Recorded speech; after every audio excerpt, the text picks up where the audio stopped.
nous invitons le pasteur Rebecca sans plus tarder pour nous apporter la parole de Dieu. Bonjour à tous. Ce matin, c'est comme si vous avez chanté tous les cantiques de mon enfance. Surtout ces derniers cantiques, nous vous avons appris en anglais, c'est le même.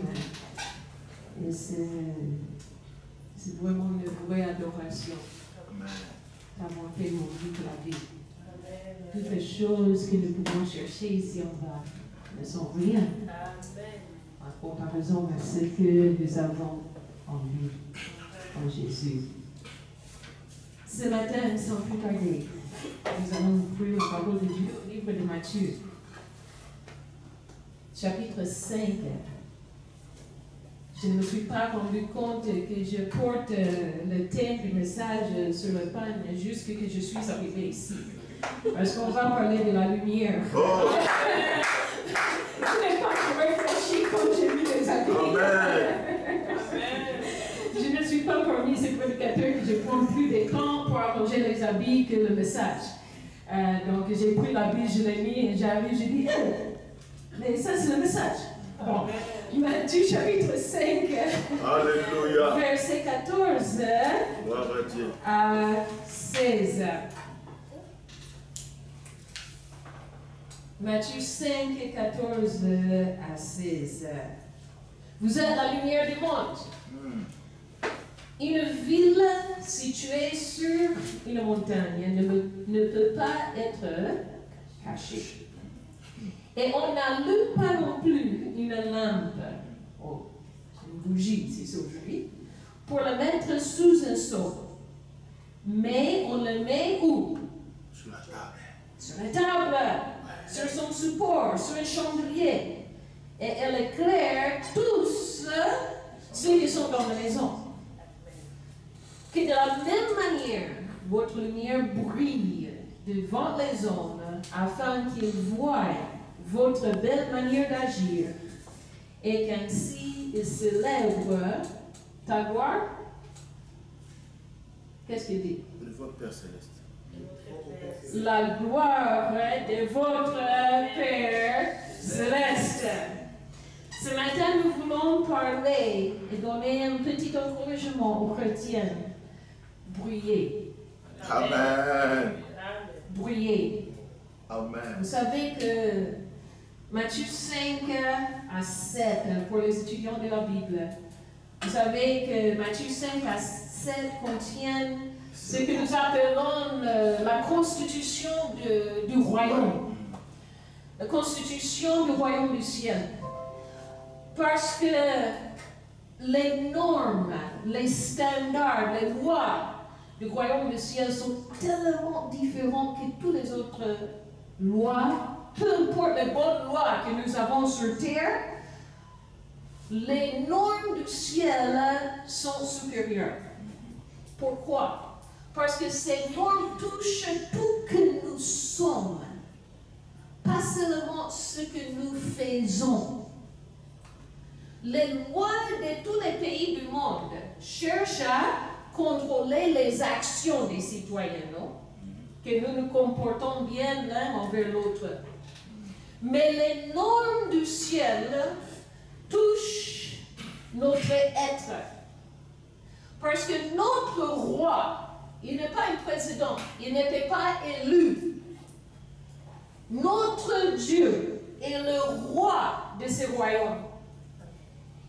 Et ces normes touchent nos pensées, notre caractère, ce que nous sommes quand personne ne nous voit pas. Et vous savez, si nous lisons seulement, ce n'est pas l'étude d'aujourd'hui, mais regardez ce que nous appelons les béatitudes. Ces choses sont choquantes.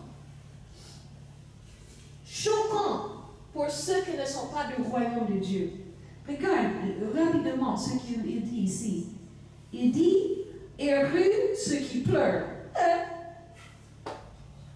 Cela n'est pas normal. Heureux, qu'est-ce qu'il dit? Ceux qui reconnaissent le Non, nous disons heureux celui qui s'est retrouvé. Nous disons, et tout le monde, peu importe de quel continent nous parlons, heureux celui qui est devenu important, qui a beaucoup de moyens, qui est reconnu, qui est respecté. Mais dans le royaume, heureux celui qui reconnaît son pauvreté spirituelle. Heureux celui qui a faim. Sérieusement.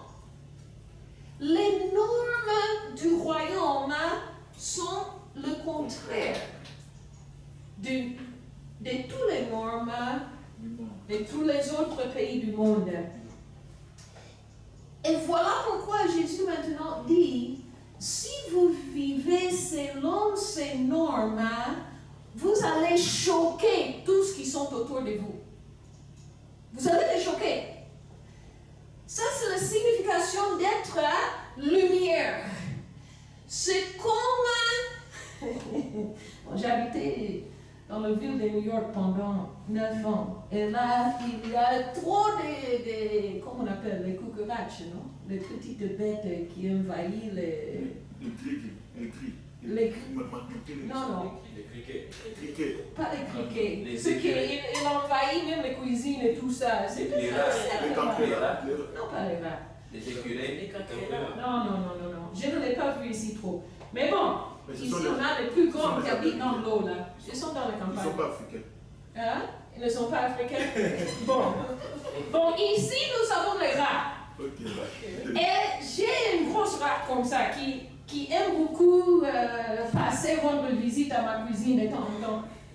Mais quand je l'écoute entrer et commencer à faire des dégâts dans la cuisine, surtout la nuit, parce qu'il n'entre pas pendant la journée, il entre la nuit. Et quand je l'écoute et je vais à la cuisine, qu'est-ce que je vais faire? La première chose, s'il y a des courants, je vais allumer la lampe, l'ampoule. Et si je n'ai pas, je vais amener une torche. Et lorsque la lumière touche ce rat, qu'est-ce qu'il va faire? Il fuit. Il va chercher partout pour échapper. Il va sortir là, sur la porte d'où il est venu. Et c'est comme ça les chrétiens dans le monde. Nous sommes comme la lampe qui arrive au milieu des ténèbres. Amen. Pourquoi? Parce que nous avons la lumière en nous.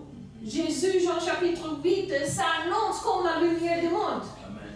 Il dit, je crois que c'est 8-12, il dit, c'est lui qui me suit.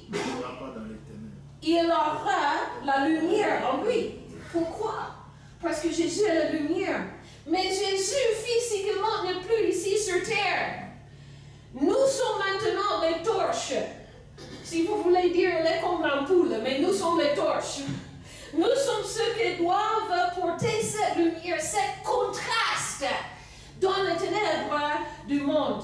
Et dans ce passage, je veux parler des 3 caractéristiques de la lumière qui sont clairement indiquées dans ce passage.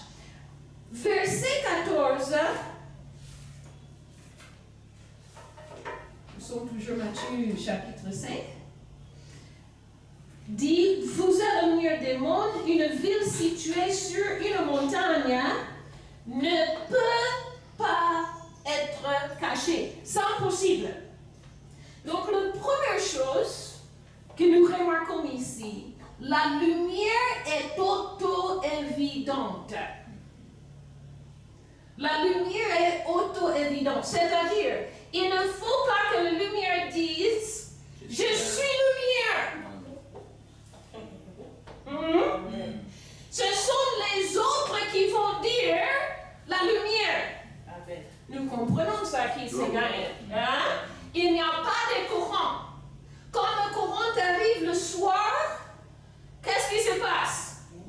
On le voit. Pas seulement on le voit. Tous les enfants commencent à crier. Wouh! Pourquoi? Parce que la lumière disait je suis là? Non, ce sont les enfants qui ont vu. À Guinée, ils disaient toujours enfants, Bilam, Bilam,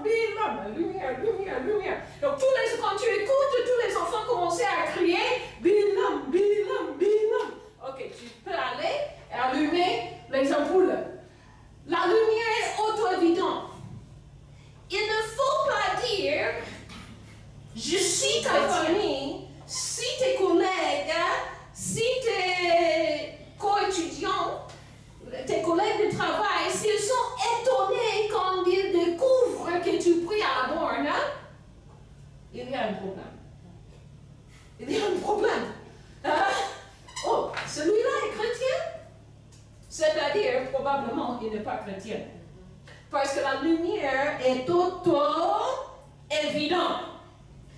Un chrétien caché est une contradiction. On ne peut pas être une chrétienne cachée. Peu importe ce que tu dis ou tu ne dis pas, ta façon d'agir, ta façon de vivre, ta manière de penser, de réfléchir sur les choses sera vraiment en contraste, choquant pour ceux qui ne sont pas dans le même royaume. Regardez avec moi Actes chapitre 11, 26. Acte 11, 26.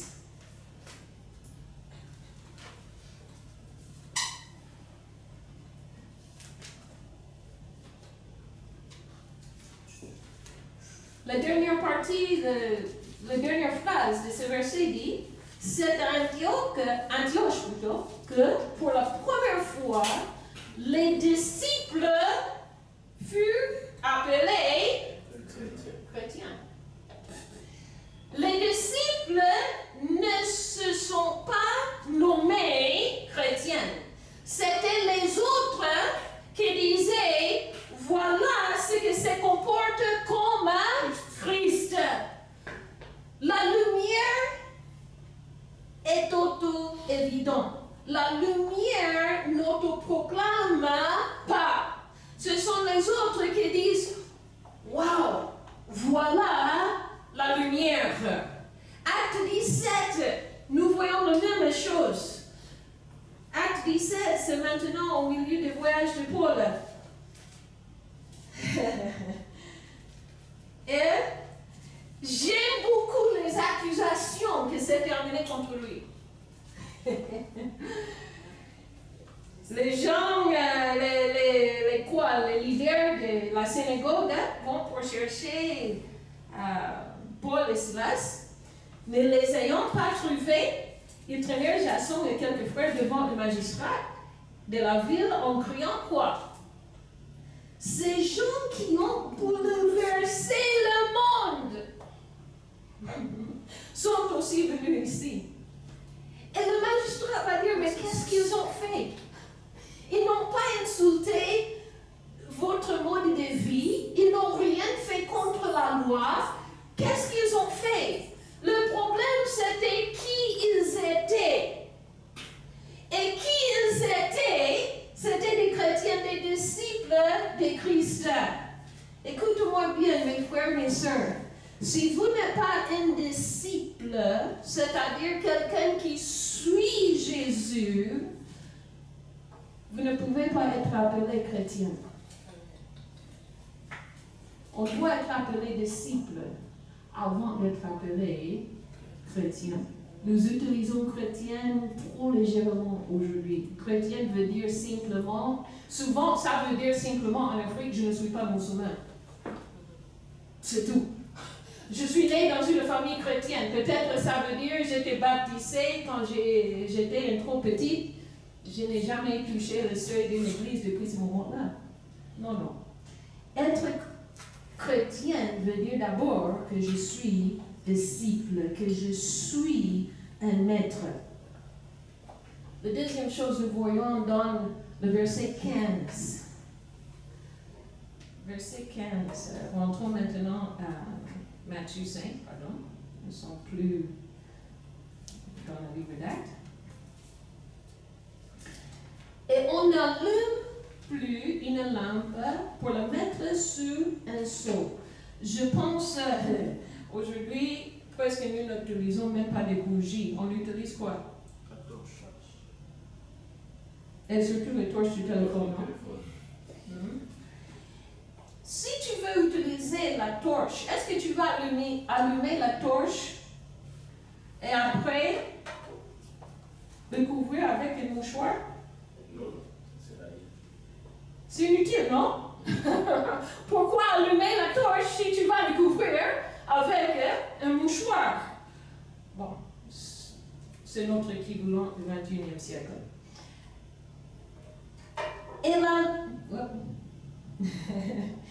Mais on le met sur son support, ou sur un chandelier, et elle éclaire quoi? Ok. Tous, bon je lis de 21, tous ceux qui sont dans la maison. Je crois que le plus ancien dit toute la maison. La lumière est influente. La lumière est influente. Les ténèbres ne peuvent jamais impacter la lumière. Mais la lumière révèle toujours ce qui est dans les ténèbres. Je répète, la lumière ne peut jamais... Les ténèbres. Non, pardon, les ténèbres ne peuvent jamais impacter la lumière. Mais la lumière révèle toujours ce qui est dans les ténèbres. On a écouté plusieurs fois, et c'est vrai. Peu importe la pesanteur des ténèbres, le ténèbre le plus obscur ne peut éteindre le bougie le plus petit. La lumière toujours va révéler les ténèbres. Et c'est ici où nous allons avoir des problèmes parfois. Matthieu chapitre 10, verset 34.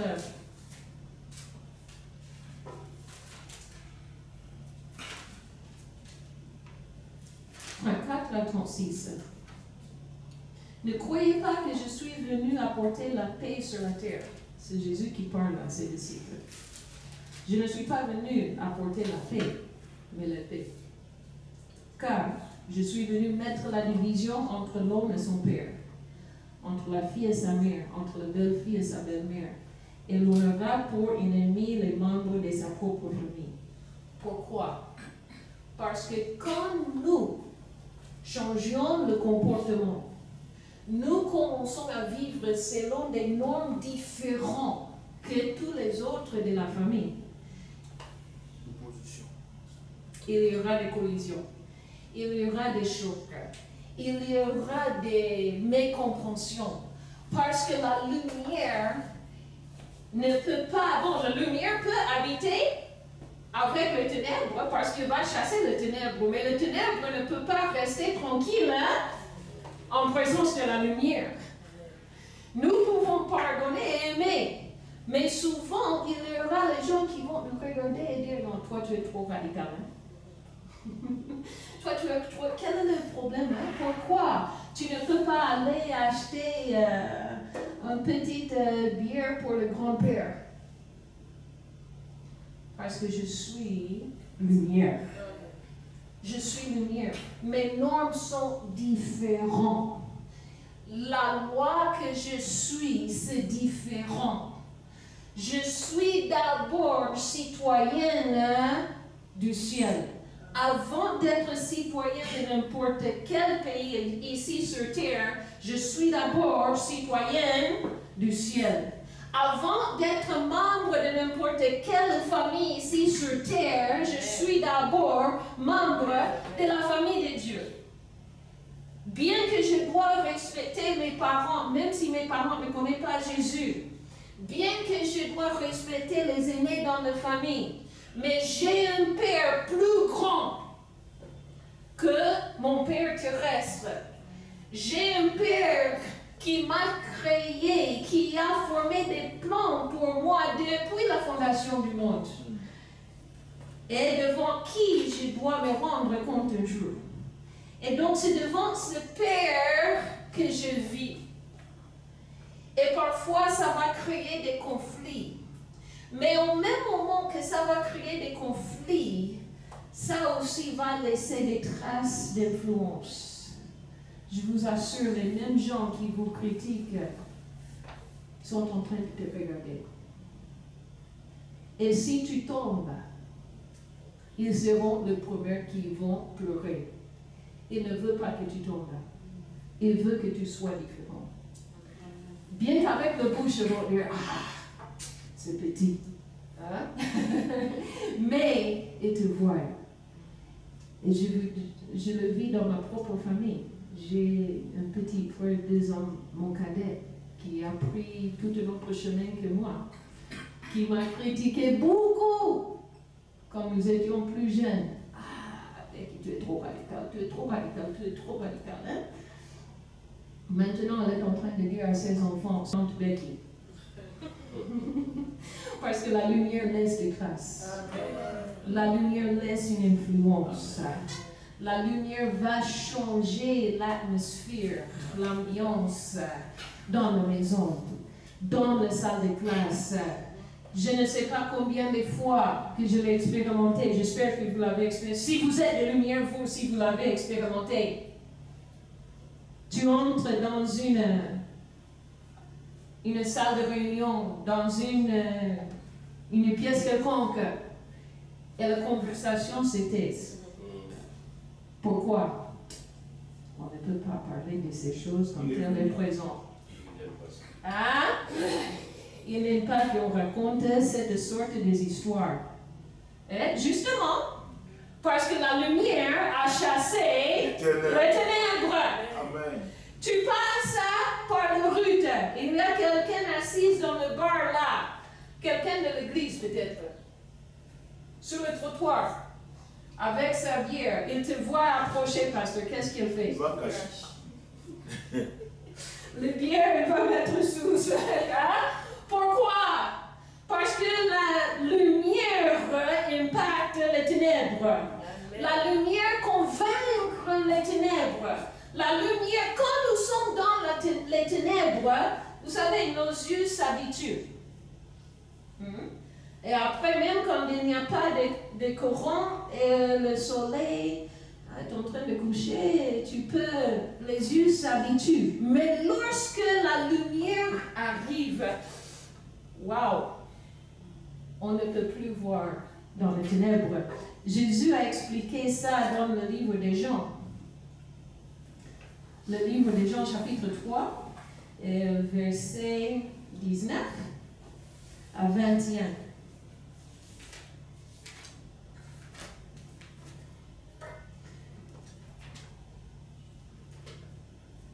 Vous devez connaître le contexte de Jean chapitre 3. On est en train de parler à Nicodème. Il vient de parler, Jésus vient d'annoncer cette grande vérité de l'amour de Dieu dans verset 16. Mais il parle maintenant de ceux qui ont rejeté ou qui vont rejeter son amour. Il dit qu'ils sont sous le jugement de Dieu. Verset 19, voici quel est ce jugement. La lumière est venue dans le monde et les hommes ont préféré quoi? Les ténèbres à la lumière parce que leur manière d'agir était mauvaise. En effet, toute personne qui fait le mal déteste la lumière. Voilà pourquoi il y aura les divisions dans la famille.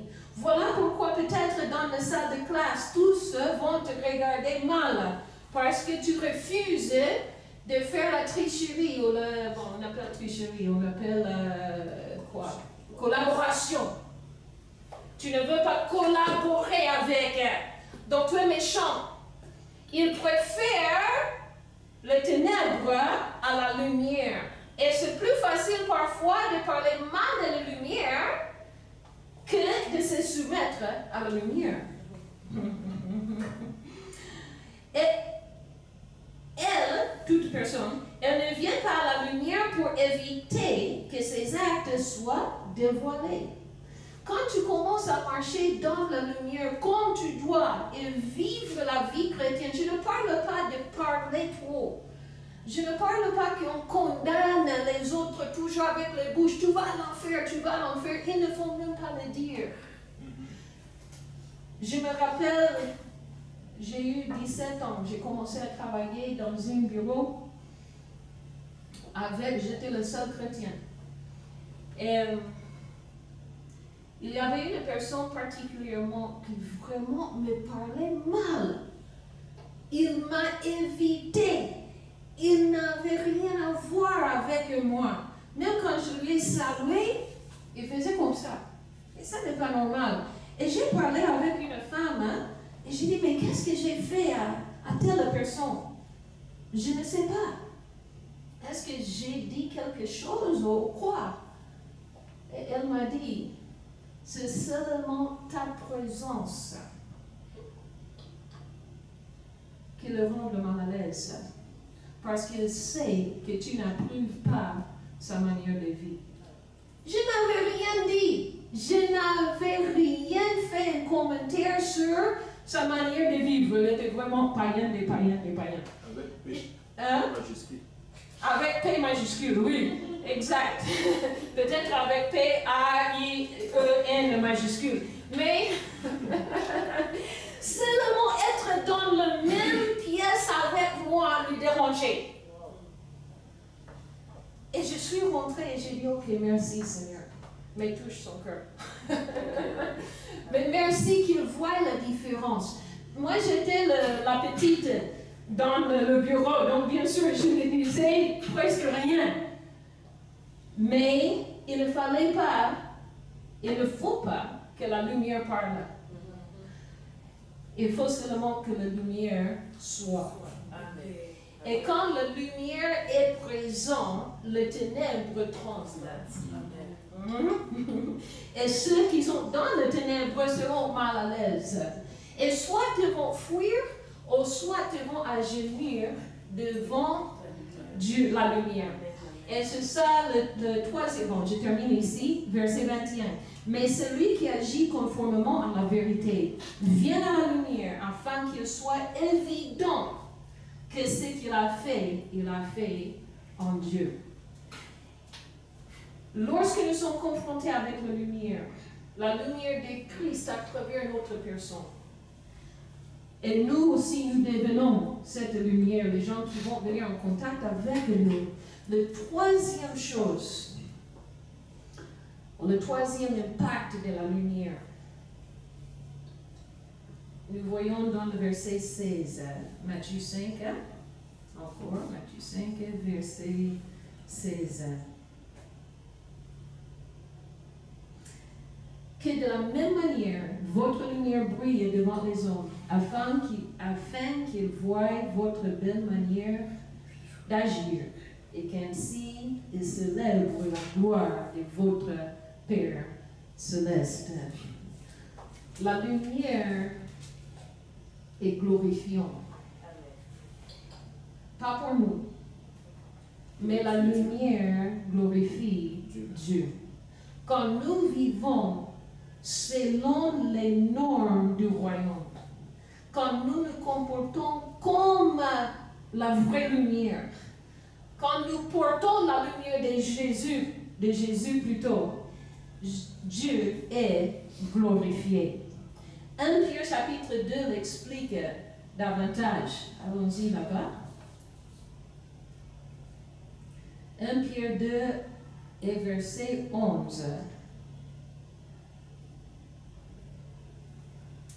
C'est intéressant, l'époque ici, c'est sous la persécution des Néron. L'Église primitive était accusée de beaucoup de choses. Les païens disaient que les chrétiens c'était des athées. Parce qu'ils ne respectaient pas les dieux. Ils n'adoraient qu'un Dieu. Et pour un Romain éduqué, ça se bête, non? Ils étaient accusés d'être des athées, de manquer le respect au Dieu. Ils étaient accusés d'être des cannibales. Parce qu'on a écouté de la communion, de la Sainte Seine, ils disaient non, ils mangent la chair et boivent des sangs. Ils ont dit même qu'ils sacrifient des enfants pour manger les enfants. Et ces choses ne sont pas d'aujourd'hui, mes frères. Ces accusations ont commencé depuis longtemps. Et, au milieu de tout ça, ils accusaient les chrétiens de pratiquer l'inceste parce qu'ils appelaient tout le monde frère et sœur. ils étaient accusés de beaucoup d'histoires qui étaient 100% faux. Et sur base de ça, ils ont été persécutés. Mais au milieu de cette ambiance, Pierre va écrire le suivant. Verset 11. Bien-aimés, je vous encourage en tant que résident temporaire et étranger sur la terre. Wow! Pourquoi? Notre patrie, c'est où? C'est le patrie céleste. Ici sur terre, même si tu habites dans le pays où tu es né, tu dois être un étranger. Pourquoi? Nous nous soumettons aux normes de notre patrie céleste. En tant que résident temporaire étranger sur la terre, à vous abstenir des désirs de votre nature propre qui font la guerre à l'âme.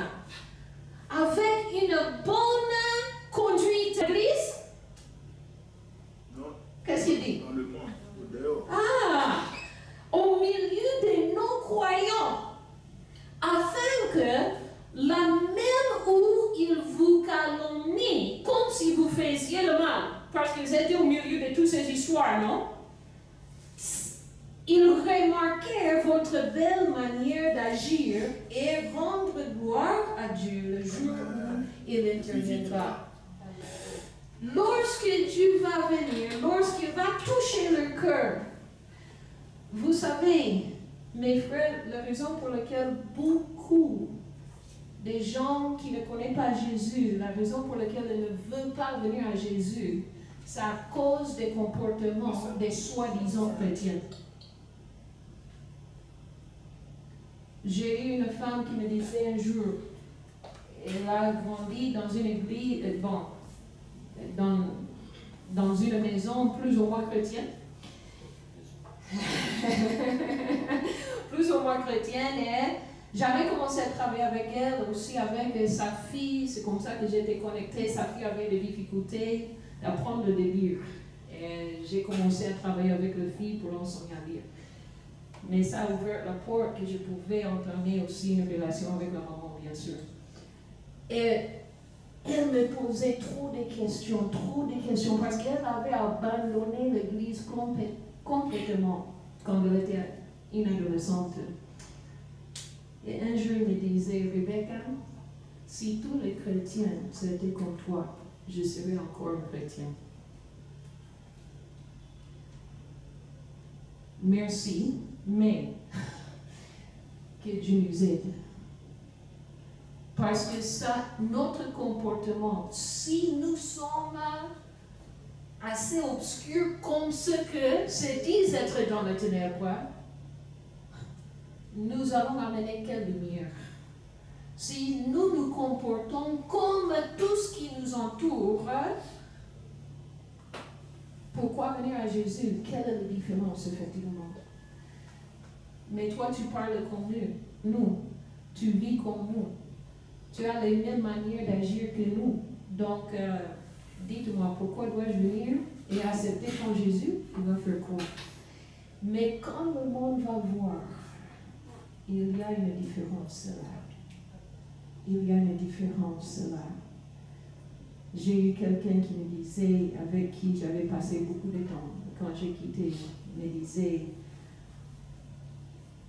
tu as amené un petit soleil ici chez moi. J'ai dit, n'était pas moi. N'était pas moi.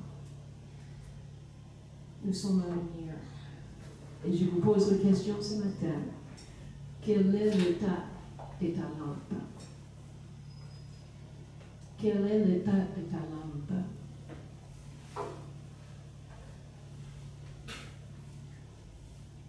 Que chacun incline son cœur devant le Seigneur. Que nous commençons à demander, Seigneur, sonde mon cœur, sonde mes pensées, sonde ma vie.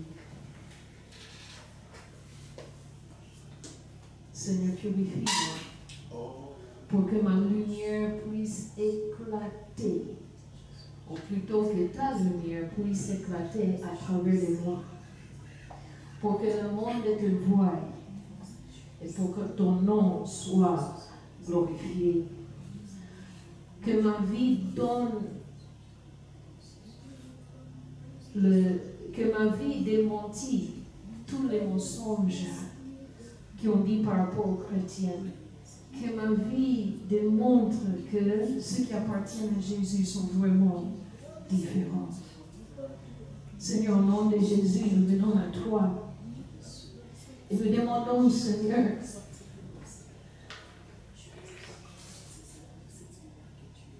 que tu passes le mouchoir sur notre torche, où la poussière l'a couverte un peu. Seigneur, peut-être les choses qui ont diminué notre lumière.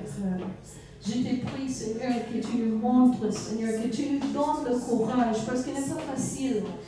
Tes normes, Seigneur, sont tellement élevées et nous avons vraiment besoin de la vie de Jésus en nous pour pouvoir le vivre. Pour vivre différemment, pour réfléchir différemment, pour avoir une perspective différente de ceux qui nous entourent, peut-être même de notre famille, peut-être de ceux de nos collègues de travail, de ceux qui nous entourent partout. Seigneur, nous avons besoin vraiment de toi. Seigneur, je te prie que tu nous purifies, que tu nous donnes le courage de rester ferme. Même quand vivre selon la lumière va nous coûter quelque chose. Même quand il y aura des gens qui vont se séparer de nous parce qu'ils vont dire non, toi tu es trop radical. Toi tu n'es pas normal. Tu ne comprends pas que nous sommes encore dans cette vie. Mais Seigneur, donne-nous le courage de proclamer, pas seulement avec la bouche, mais de proclamer avec notre manière de vivre. Pas seulement à l'église, pas seulement à l'extérieur, mais même chez nous, même au sein de notre famille, même dans notre lieu de travail, Seigneur, que nous puissions être la lumière, le reflet de la lumière de Jésus envers le monde qui a vraiment besoin de toi, Seigneur. Merci, Seigneur. Merci pour ce grand appel que tu nous as donné. Merci, Seigneur, pour le privilège que tu nous as donné d'être ton représentant.